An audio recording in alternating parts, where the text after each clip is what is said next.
What we do here in the Spa Breakfast Show, live on the edge. We're going to throw in some credence as well, but first, a very special hero of the day this morning. It's that part of the show where we go and doff the cap and salutes to someone out there fighting the good fight and doing the good deed. And not only are we doing our hero of the day this morning, we're doing it live. This young lady, well, an estimated 114,000 new cases of cancer are diagnosed in Australia every year. Christine Matheson should have been dead as well. She was diagnosed with cancer, having been diagnosed in 2005 with terminal cancer, given at best 12 months to live. Not willing to oblige with that, Christine said, well, no, this is not happening. Took control of research, went out and found out everything there was about cancer. With the help of her husband, Wayne, who had beaten cancer a few years earlier, via natural means, created her own wellness program, wrote a book. We've got her online to tell us all about it. Christine, are you there? Yes, hi. How are you? We were just mentioning on air how you were diagnosed back in 2005 with terminal cancer. Yes, that's correct, and I was told to go away and get my affairs in order. Which is the common theme for most people, as we were just saying off air. The head goes down and the hands go in the air, and well, that's it. I'm gone. Yes, well, see, fear's a terrible thing, and there's other ways of, and that's what happens. People go into fear mode and they give up and they believe that they're going to die, and you know, in actual fact, our bodies are very resilient, and we can actually nourish them both with the right foods and exercise and the right way of thinking and spiritually and emotionally, and you can actually get through this. And I'm one of these people that did. You were telling me off air something very interesting. No one actually dies from cancer, just the side of things. No, it is my belief that, you know, most people die of dehydration and malnutrition, and their livers go, etc. They become very toxic, and you know, if you look after your physical body, you're going to be okay. But you know, we don't really. The cancer is not what you die of; it's all the side effects. Now, the book is called From Cancer to Wellness: The Forgotten Secrets. Yes, that's correct. Little step-by-step handbook about how you can conquer cancer naturally. The research project for this book must have been massive. Well, you know, I was really lucky because my husband had had cancer 4 years before I met him in 1980, and I'd also suffered from chronic fatigue syndrome, and through that process of having chronic fatigue with glandular fever, I had done a lot of study about nutrition, etc. anyway. And in 2004, between 2004 and 2005, when we were going through a tremendous amount of business stress and a lot of financial loss, is when the melanoma took off in my body and I stopped eating correctly. And I'd had a melanoma removed from my back, and he had to go back and do 2 goes at it, and he hadn't told me it was stage 4 then.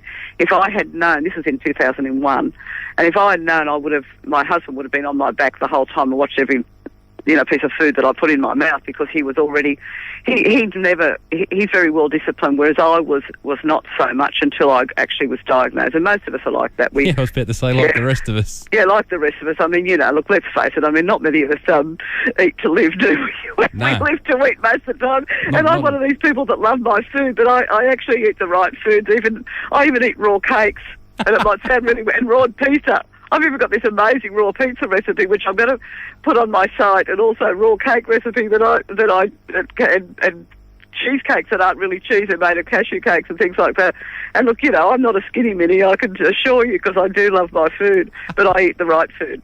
The response to the book has been fantastic, travelling all around Australia promoting this one.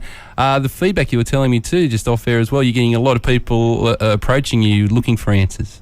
Yes, I do, and I actually counsel a lot of people. I do a lot of free counselling with people, and I do it both through the internet, and I'm talking about on an international level as well. Ever since the book came out, the book's been out now since February 2010, and it has really helped just so many people. It's that really, really wonderful when I get letters from people saying, look, you know, thank you, I've used your book, it's wonderful, it's saved my life, or it saved my husband's life, and that feedback, I'm not going to save everybody. I don't profess that I can save everybody, because it's a lot more than just what's in my book that can save people, because their mind has to come into it. They have to be determined. And I know sometimes I also deal with people who do live in fear all the way through. And if they're going to stay that way and not going to take responsibility for their emotions, and I know it's a big one, but we have to get rid of the subliminal messages that we're told that we're going to die. And that's what I had to do. It was hard work. But you do have to do it. I can't imagine there'd be anything harder than trying to convince yourself out of that. Cancertowellness.com is the website? Yeah, it's www.cancertowellness.com. Yes, it is. Okay. And my book sells at Dimick's and health food stores, and it used to sell at Angus and Robinson's and Borders. throughout Australia. I'm very sad to say they're gone. Well, you couldn't cure them, Chris. No, I couldn't cure them. I wish I had that. Sadly enough, they were really my biggest supporter. I sold nationally throughout Australia within a couple of weeks of the book being out. I did a radio interview on 4BC in Brisbane, and the radio station, the phone was ringing off the hook for 2 days. And that set a pattern through a lovely guy who ran the Capella Bar store in Queensland. A pattern off to that he was inundated, so he got in touch with head office, and one thing went to another, and it went crazy, and it was number 2 behind Eat, Pray, Love in the first 6 weeks. Would you believe it? At Angus and Robinson's and Border stores. I nearly fell over. I thought, to get that, and that meant that we really, really needed this message out there. It was really obvious, Wonderful. Yes. Now, you will be, as you're travelling all around Australia, but you will be in Sydney town this Saturday, the 6th of August, for a Rotary fundraiser. Yes, well, I am. Look, I met a lovely lady called Shirley Ewan, and she came to a book signing of mine at the Town Hall station, and she spent a bit of time with me, and she was so, thrilled to see the book there, etc. And she and her husband are very involved in Rotary. So she'd given my book to several people, and so she rang me and asked me would I come and do a fundraiser down there, and I was only too happy to do so because I love going back to Sydney anyway. And so they're doing that, and it's more of a cancer awareness. It's for cancer awareness to let people know that there's alternatives to giving up, and so that's what I'm doing. So I'm doing a proper interactive type of little talk, and people can ring Shirley and actually get tickets. I know there's still a few tickets available. Oh, very good. So can I give you Shirley's number? I've got it here.